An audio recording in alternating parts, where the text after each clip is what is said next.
meu nome é Fernanda e hoje eu vou falar sobre alguns cuidados com a cadela gestante, o que podemos e o que não devemos fazer. A gestação da cadela tem uma duração média de 60 dias, contados a partir da data da maturação e fertilização do ócito. Quando nós falamos em cuidados com a fêmea gestante, nós estamos falando do pré-natal, que consiste em um conjunto de ações, orientações, exames que visam garantir a saúde tanto da gestante quanto do feto e do recém-nascido. O pré-natal ele começa com um diagnóstico de gestação, realizado por meio do exame ultrassonográfico. Esse exame ele pode ser realizado a partir de 17, 18 dias de gestação. Mas quando realizado nesse período, só é possível identificar a vesícula gestacional e não o embrião com a sua frequência cardíaca. Já a partir de 25 dias de gestação, já é possível identificar, além da vesícula gestacional, a presença do embrião e avaliar a frequência cardíaca. Depois de diagnosticada a gestação, é preciso ter atenção à alimentação dessa gestante. A dieta ela deve suprir as necessidades nutricionais da fêmea e também manter uma boa condição corporal. A necessidade nutricional do início e do meio da gestação é diferente da necessidade do terço final da gestação. Cadelas que recebem ração, que são alimentadas com ração, devem receber uma ração super premium de adulto até 45 dias de gestação. Após esse período, uma ração super premium de filhote. Essa transição ela deve ser gradativa e durar aproximadamente uma semana, até que seja feita a completa substituição da ração de adulto pela ração de filhote. Então, no final da gestação, ela vai receber essa alimentação de filhote, essa ração, e essa ração deve ser mantida após o parto até o término da lactação. Não deve se suplementar cálcio durante a gestação da cadela, a não ser que seja identificado por meio de exame laboratorial que há uma baixa concentração de cálcio no sangue, o que nós chamamos de hipocalcemia. Após a identificação dessa hipocalcemia, o médico veterinário sim deve entrar com um tratamento. Se a suplementação de cálcio for feita sem o diagnóstico, essa suplementação, ao invés de benéfica, ela passa a ser deletéria e pode levar ao desenvolvimento de uma doença chamada de eclâmpsia ou hipocalcemia puerperal.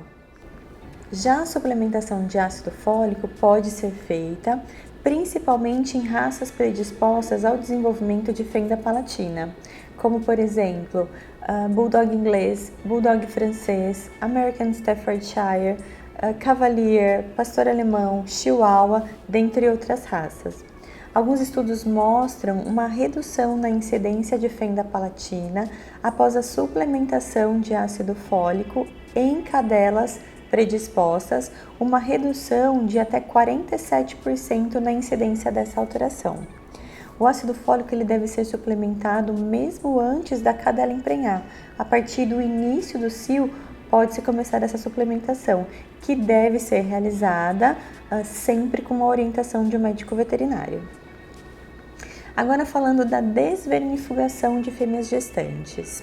Ela pode ser realizada, ela deve ser realizada a partir de 45 dias de gestação. Existem alguns eumintos, alguns vermes que podem ser transmitidos no terço final da gestação, tanto para o feto como para o recém-nascido após o parto. Por exemplo, o Toxocara. O Toxocara ele pode atravessar a barreira placentária e alcançar o feto, isso no terço final da gestação. O Toxocara e o Ancylostoma podem ser transmitidos para o recém-nascido via transmamária por meio do leite.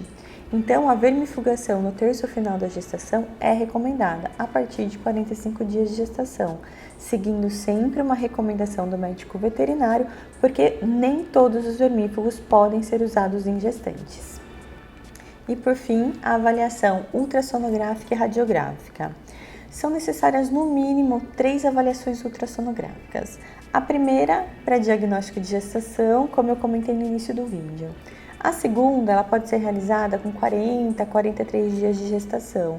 Nessa é possível observar a maioria dos órgãos, grande parte dos órgãos do feto e avaliar a frequência cardíaca. Uma terceira ultrassonografia, ela deve ser realizada com 53, 55 dias de gestação.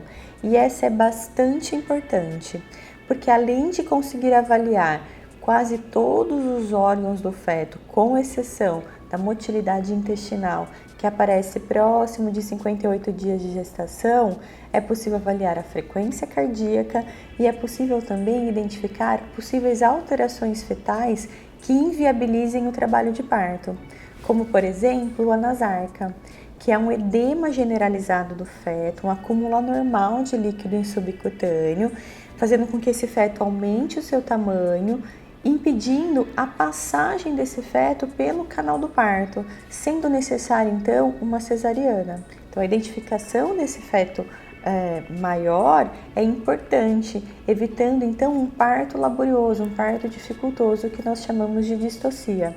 Outras alterações também podem ser identificadas nesse período, como por exemplo a presença de fetos mortos. Falando agora do exame radiográfico, ele pode ser realizado a partir de 55 dias de gestação, sem prejuízo para a fêmea, para a gestante, nem para o feto. Essa avaliação radiográfica é importante para a contagem de filhotes para as cadelas que vão para o parto normal. Qual é o objetivo disso? Saber quando o parto terminou, quando o último filhote foi expulso. Além disso, a radiografia ela permite também identificar algumas alterações fetais, como por exemplo, fetos gigantes, o gigantismo fetal, o que também inviabiliza um parto normal. A radiografia permite a contagem dos fetos. O ultrassom, a avaliação ultrassonográfica, não é precisa nessa contagem. Espero que vocês tenham gostado. Se ficou alguma dúvida, é só me enviar a pergunta. Inscrevam-se no canal, apertem o sininho para receber novos vídeos e até o próximo vídeo. Tchau, tchau!